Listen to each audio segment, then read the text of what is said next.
to start off this week, touching $119 a barrel earlier. It's a highly volatile session there. And now we're trading $105. Last time we took these numbers, $105.86 a barrel with a 13.30% uptick there, following the volatility starting off this trading week. WTI over $100. Who would have seen this coming? Yeah, in March, WTI is over $100, and we know this is the grade the Dangote refinery likes to buy. 13.39% up right now. A few minutes ago, natural gas not left out of the party, but a laggard when you look at Brent crude and WTI, what they're doing there. $3.37, up 5.78%. So much to unpack right there in the oil market. Let's try and get Chinan Dickwell now, the Vice Chair, Africa Energy Council, joining me via Zoom. Hello, Chinan. Here are already warning. All right. And I guess we have Chinan there. All right, Chinan, as expected, just like last week, oil prices continue wild swings this week. How are you seeing what's playing out so far? Definitely touching over $119 per barrel. I believe you're in Qatar right now. Talk to me about your experience so far over there.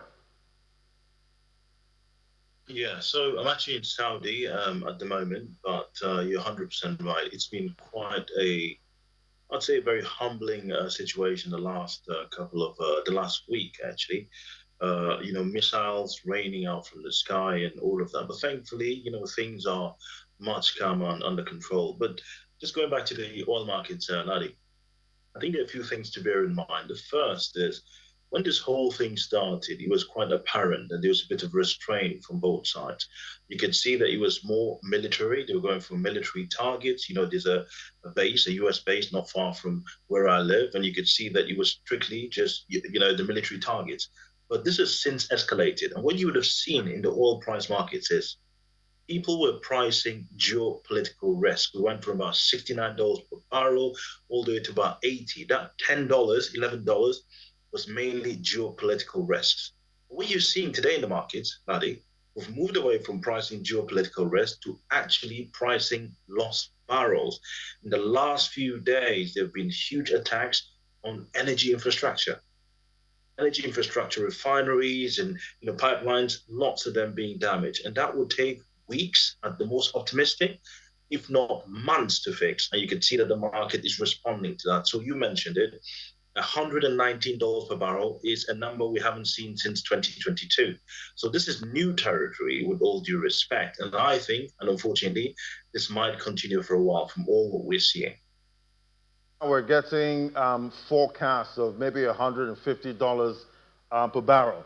And, looking at the performance last week, we see Brent did close out the week 27% higher, WTI 35.63% higher. That's for the week, because it's 6th of March last week. And definitely we're seeing this week also kicking off volatile. Looking at WTI, that's the one the Dangote refinery, I believe, likes to buy. So talk to me, what does this mean, for energy prices? We're already seeing at the pumps, prices are already going up, gradually. Talk to me about what this means. That's a great question, Nadi. So I'll say this. At the African Energy Council, we've been crunching some of these numbers. So at $60 per barrel WTI, if you look at the Nigerian cost stack, so what I mean by that is if you take a liter of PMS, a liter of petrol, Nigeria, normally the cost of the crude oil is about 50%, 49, 50%. Just the cost of buying the feedstock, the crude feedstock. So on top of that the crude feedstock, you put the cost of refining, you put refining margins, you put port charges, you put taxes from the Nigerian state and all the levies, and all that would stack up to give you a number, let's say 774, which is what the gantry price was before. Okay, that's what it would give you before. But I think the key thing here is feedstock price was approximately 49 to 50%. As we are speaking right now, the feedstock price has gone significantly higher. We're talking just north of 60%. So the feedstock price, just the price to buy WTI, and refine it accordingly, has gone up over 60% of total stack cost.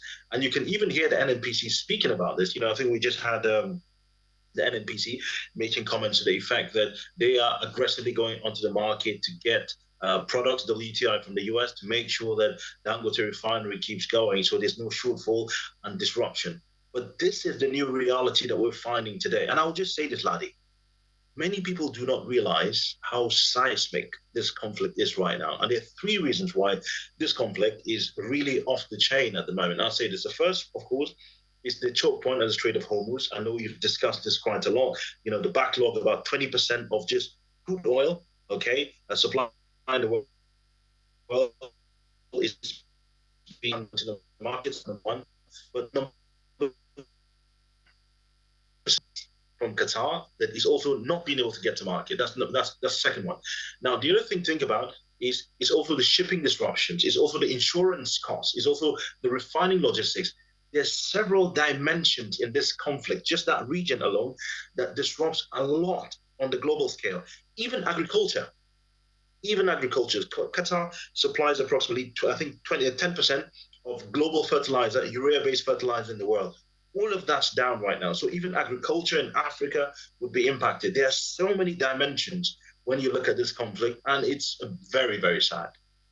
All right, so definitely we know all producers somehow, should be insulated. They should be able to supply their refineries with feedstock. Looking at countries like South Africa, we've seen the negative impacts with oil prices, rising so high because they are a net importer of energy.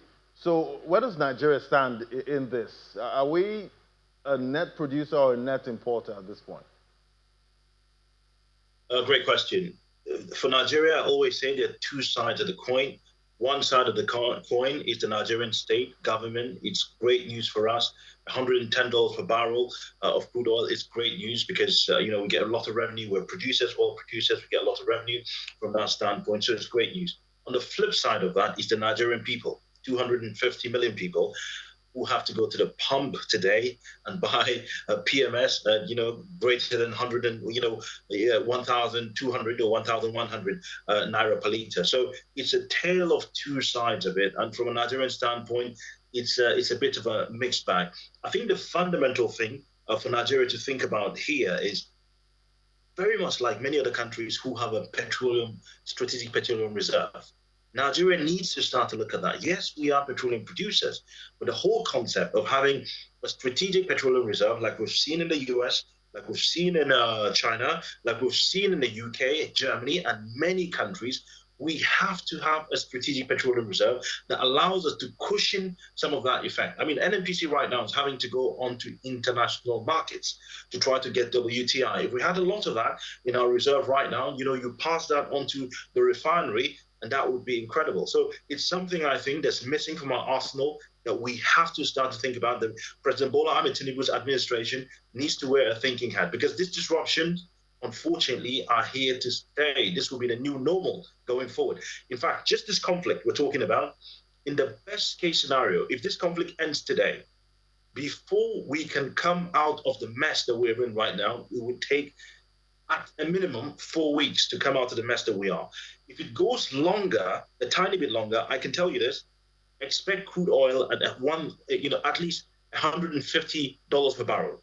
And if we have a full war scenario, beyond $200 per barrel, all of these scenarios could play out. And countries need to start to think about how it is that they can cushion the effect on their general population. All right, this is almost looking like this might be the black swan event. But, we're hearing from South Korea, they're set to impose a price cap on fuel products. And this is for the first time, in 30 years. Definitely, I feel there's a cost for this. Yeah. So, Laddie, exactly to your point, there are, different countries are dealing with the price shock in different ways. You just mentioned it. South Korea, the president, just FYI, they just went through elections at the tail end of last year.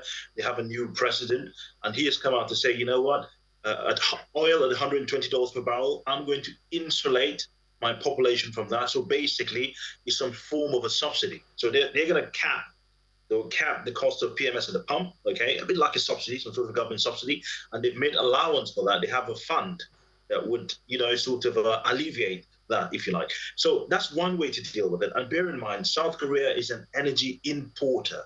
It's a petrol importer or crude oil importer. So, well, okay. Now, other countries are dealing with it slightly differently.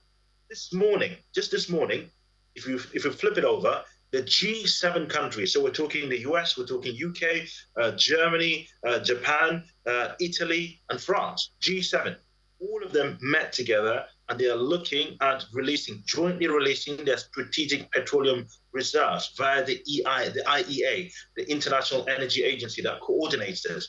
So they're looking to deploy their strategic petroleum reserve. And that is why, Laddie, so you mentioned $120, $119 per barrel. That was the peak of it. At the announcement of that news, the price of Brent crashed from 119 all the way, I think, right now to about $103 per barrel, because it's very clear that the G7 are going to put a lot more barrels onto the market and, sort of increase production, increase supply, as it were, so it can crash the price. So that's what we're seeing. There are several strategies that different countries are using. South Korea is putting a price cap. G7 countries are opening their strategic petroleum reserves. And then guess what?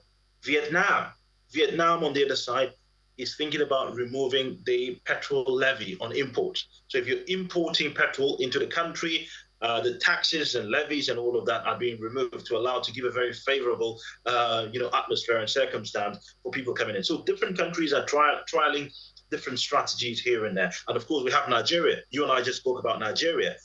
NNPC is going to the markets to procure WTI to make sure it's available to the refinery, to our domestic refinery. So yes, there are different strategies that we're seeing at the moment. I'm not sure which one's the best one for now, but we just hope that this conflict can be resolved in a short space of time, because if this goes further, the global economy could come into recession.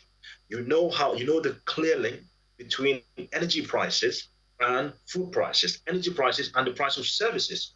All of those are linked together. If this lingers on for a long time, then we could see the global economy going into recession. Yeah, and we see President Donald Trump calling it a small price to pay, which could be a huge price, for other countries. And I'm sure the central bankers now, they'll be getting quite nervous at this time. But thank you so much, Chinnan, for helping us unpack what's playing out right there in the oil market. Thank you. Pleasure. Thank you.